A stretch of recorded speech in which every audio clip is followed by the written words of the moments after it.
Olá pessoal, estamos aí hoje reunidos para mais uma aula nossa aí de matemática, né? Para os meus alunos do Kaique Tancredo de Almeida Neves. Olha só, o conteúdo dessa aula, tá? Ele está vinculado justamente com o nosso conteúdo curricular, tá? Então nós vamos ver na aula de hoje, né, dando uma sequência no que nós vimos anteriormente sobre cálculos de raízes, certo?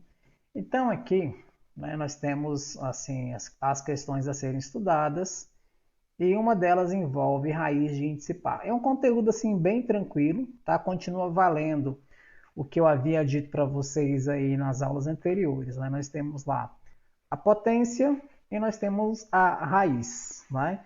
Aí funciona assim: o que uma constrói, a outra vem e destrói, né? O que uma faz, a outra desfaz, como adição e subtração, multiplicação e divisão. Aí nós temos aí a potência e a raiz. Tá? Vamos pegar aqui para a gente começar a ver como isso funciona com exemplos. Então, olha só, raiz de índice par, né? Caso vocês não se lembrem, os números pares são esses daqui, ó, 0, 2, 4, 6, 8, 10, e tem uma sequência aqui, tá? Mas, né, definição de número par, né? Quando a gente pergunta na sala de aula, o que é um número par? Tá aí. É quando a gente pergunta definição de número par, aí vem aquele silêncio, né? Aí alguém responde assim, né? Ah, é aquele que não é ímpar. Ótimo. E a definição de número ímpar é aquele que não é par. Mas isso é brincadeira, né? Número par é aquele que quando você divide por 2, o resto é zero. Tá? Essa é a melhor definição. Você pegou o número, dividiu por 2 e o resto da divisão for zero, esse número é par. Se você pegar o número, dividir por 2 e esse resto for igual a 1, esse número é ímpar. Tá? São assim, a característica desses dois grandes grupos aí. Certo? Embora eu tenha colocado zero dentro desse nosso conjunto aqui, nós não temos raiz zero. Nós começamos com raiz quadrada, quarta, sexta, oitava, raiz décima e por aí segue, né? E aqui nós vamos ver como é que isso funciona. Tem uma parte assim extremamente interessante, como a gente pega para analisar isso daqui, ó. Quando a gente coloca, isso daqui vai chegar mais na frente, né? Creio que dê tempo aí da gente estudar a equação de segundo grau, que é um dos conteúdos mais importantes aí da série de vocês, da oitava série, né, que é o nono ano, que é a resolução de equação de segundo grau, né? E a gente precisa de ter esse conhecimento aqui bem forte, bem maduro para conseguir resolver essas equações, né? Então escrevo aqui, quer ver? Raiz quadrada de 49. A raiz quadrada de 49, ela admite ser um 7 positivo e ela também admite como resposta um 7 negativo. Por quê? Quando eu penso na potência, vamos pensar que eu escrevo assim, ó, menos 7 elevado ao quadrado. Aí eu tenho aqui, ó, que isso é menos 7 vezes menos 7. Mas o que que acontece? Esse menos e esse menos dá um mais. 7 vezes 7, 49. Lembrando que quando a gente calcula potência, as bases têm que ser iguais. Nada de colocar um 7 positivo aqui no meio do caminho, tá? E se eu pegar o 7 positivo, que é a outra raiz, e elevar ao quadrado, eu tenho aqui, ó, mais 7 vezes mais 7. O meu resultado também é mais 49. Então, o que que acontece? Aí eu tenho aí duas opções para chegar no mesmo resultado. Aí, para a gente não ficar com essa briga, a gente já vai começando a se acostumar, né, que em alguns momentos vai ser muito comum raiz quadrada, tá? Eu estou falando quadrada, né? 2, né? A gente não coloca esse 2 aqui, caso alguém não lembre dos vídeos anteriores, né? De 49 é mais ou menos 7. Eu vou colocar esse mais ou menos 7 para representar isso daqui, ó. O 7 positivo e o 7 negativo. Então, eu tenho aqui dois valores, certo? E isso acontece com todas as raízes de índice par. Lembrando que índice é o númerozinho que aparece aqui. Então, esse aqui foi o nosso exemplo 1.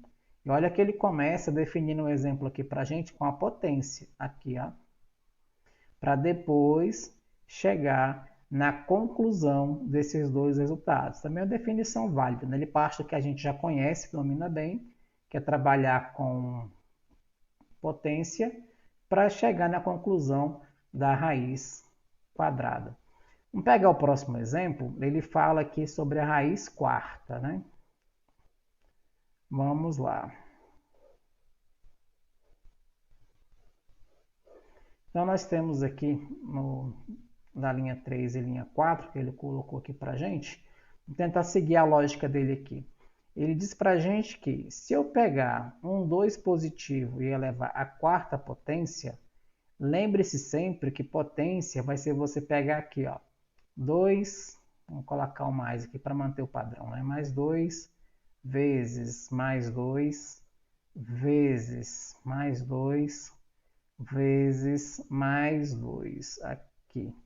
Então, eu tenho aqui, ó, 2 vezes 2, 4, 4 vezes 2, 8 e 8 vezes 2, 16, né? E como todo mundo é positivo, sinal de mais aqui para ficar no resultado. Mas, se eu pegar menos 2 elevado à quarta, olha o que vai acontecer aqui. Eu tenho menos 2 vezes menos 2 vezes menos 2 vezes menos 2. Então, o que acontece aqui? O resultado é 16. Agora, nós temos que ver a questão do sinal, né? Como é que vai ficar esse sinal nosso aqui, ó? Esse menos dá mais. Com esse menos dá menos. Com esse outro menos aqui também dá mais. Então, eu tenho dois resultados, né, que admitem como resposta aqui da nossa potência um 16 positivo. Mas esses resultados tratam-se aí de um 2 positivo e de um 2 negativo. Logo, usando, né, a ideia que ele vai passar para a gente aqui embaixo em algum lugar. Cadê?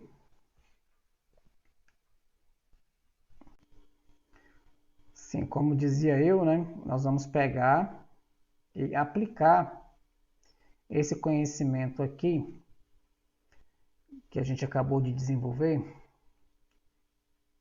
nesse exemplo, nessa conclusão que ele traz aqui para a gente. Ele está dizendo que se eu pegar a raiz quarta de 16, eu posso ter como resultado um 2 positivo ou um 2 negativo. Aí, para não ficar escrevendo mais 2 menos 2, desse jeito aqui, a gente pode abreviar, como a gente fala, mais ou menos. Né? Como é que você está? Estou mais ou menos. Mais ou menos é porque você tem duas raízes. Uma raiz boa, que é a positiva, e uma raiz ruim, que é a raiz negativa. Né?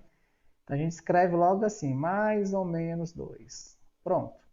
Aí acaba com essa briga, né? O que é interessante, né, que ele traz aqui para a gente é que esses resultados eles devem aparecer de modo único. Tá? Quando assim, de modo único, vamos pegar o raciocínio dele aqui. Né? Olha o que ele traz para a gente aqui. Né? 1 e 2. Olha a diferença do exemplo 1 para o exemplo 2. É um menos aqui fora. Tá? Quando a gente tem um menos fora, da raiz de índice par, a gente pode calcular. Agora, quando esse sinal negativo ele aparece do lado de dentro, de jeito nenhum. Em suma, seria isso daqui. Vamos pensar aqui, ó. Raiz quadrada, a grosso modo, raiz quadrada de 49. 7, ou mais ou menos 7. Se o menos estiver aqui fora, o que a gente vai fazer? A gente calcula essa raiz e mantém o menos aqui fora, certo? É dessa maneira que nós vamos proceder. Certo? Então, é assim que a banda toca aqui para nós. E nesse segundo exemplo aqui, segue a mesma ideia do anterior. Raiz quarta de 16, qual é o número que eu multiplico ele 4 vezes, né? E como eu disse para vocês, é por tentativa e erro. A gente vai tentando, até pegar a habilidade de conseguir encontrar esses resultados com mais facilidade, né? Então, pegando aqui, os exemplos nos mostram que se o índice do radical for par, todo número real positivo terá duas raízes, tá? Como nós vimos aqui, ó, uma versão positiva e uma versão negativa. Né? Convém destacar que aquele colocou para a gente, não existe raiz real de número negativo se o índice é par. A gente tem que tomar muito cuidado aqui, né, assim, nas conclusões que a gente pode tirar disso a longo prazo. O que acontece?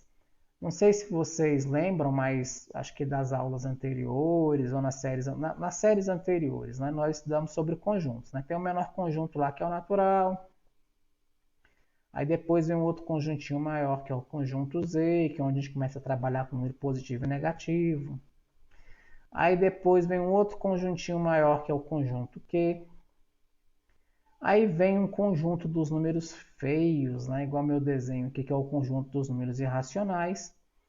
Aí vem um conjuntão maior, que é o conjunto dos reais. Então, por que eu quero ter cuidado com essa afirmativa que ele colocou aqui, de que não existe raiz real? Não existe quando a gente trabalha no conjunto dos números reais. Porém, quando vocês aí estudarem, chegarem lá no ensino médio, especificamente no terceiro ano, isso que a gente aprendeu aqui vai ficar um pouco, essa estrutura ela vai ficar um pouquinho balançada, porque lá vai ter um novo conjunto, além do conjunto dos reais, que são os números complexos, e lá a gente calcula essas raízes. Aqui não, aqui a gente não calcula, diz que não tem número real e acabou. Mas vamos ver como é que fica essa aplicação nessa parte aqui, né? Vamos pegar essa informação aqui e fazer uso dela. Olha o que ele está dizendo aqui para a gente. Tomar muito cuidado para não confundir, né, essas próximas linhas. Ó, raiz quadrada de menos 9. Raiz quadrada de menos 9. Automaticamente a gente pode pensar que é menos 3. Mas se eu multiplicar menos 3 por menos 3, aplicar a potência, né, que é a operação inversa, eu tenho um resultado que é um 9 positivo, que é vezes. Né? Mas se eu multiplicar 2 3 positivo, também dá um 9 positivo. Então a gente não consegue chegar nesse resultado aqui de jeito nenhum. Tá?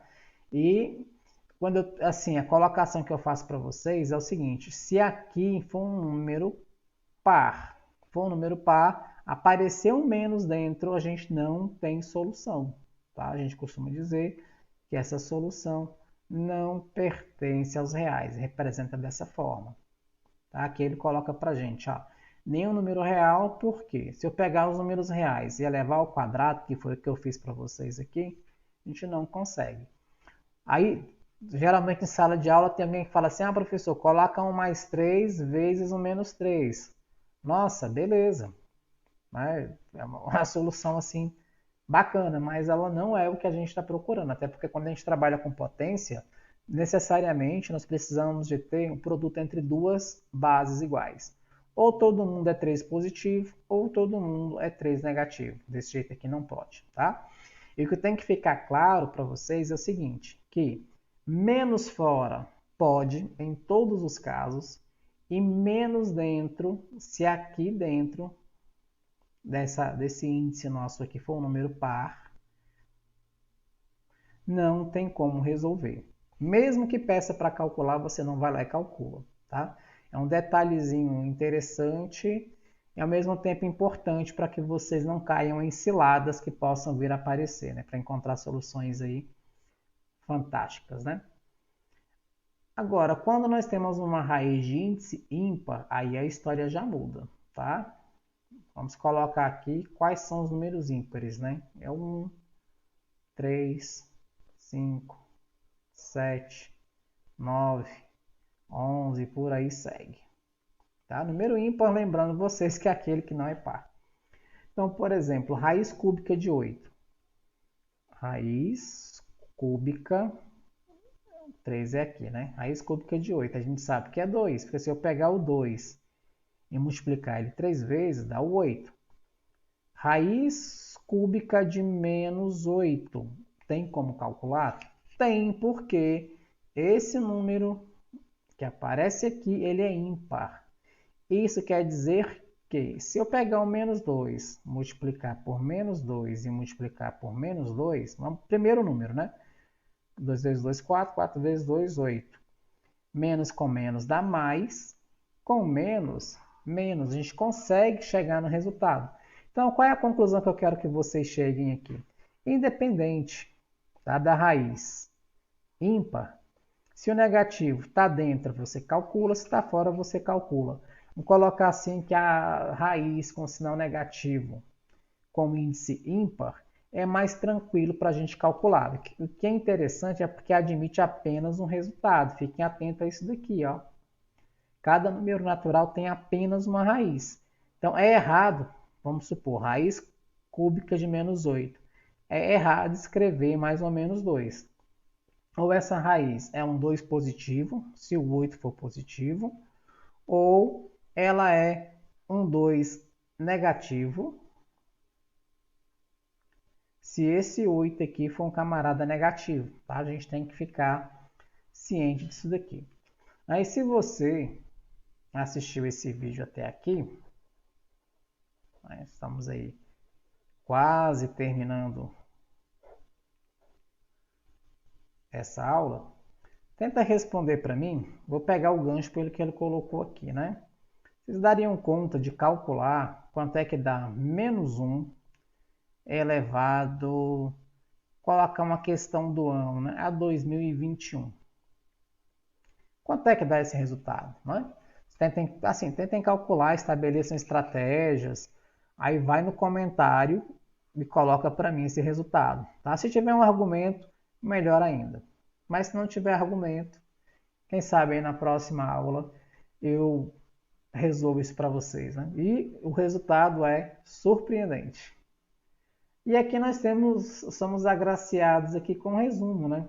Ele vai resumir essas operações de radiação. Ele vai resumir a radiação nos reais. Olha só, par positivo, positivo, né? Ímpar positivo, resultado positivo. Par negativo não existe, tá? Mas fica bem claro, não existe no conjunto dos reais, né? Ímpar, negativo, resultado negativo. Só para que vocês saibam diferenciar quando acontece uma coisa ou quando acontece outra, tá bom? Então, por hoje é só, tá bom? Encerramos nossa aula aqui. Vou encaminhar as atividades, né? Sempre seguindo o mesmo ritmo, né? Primeiro a gente explica e depois manda as atividades, tá bom? Então, tchau para vocês, bons estudos.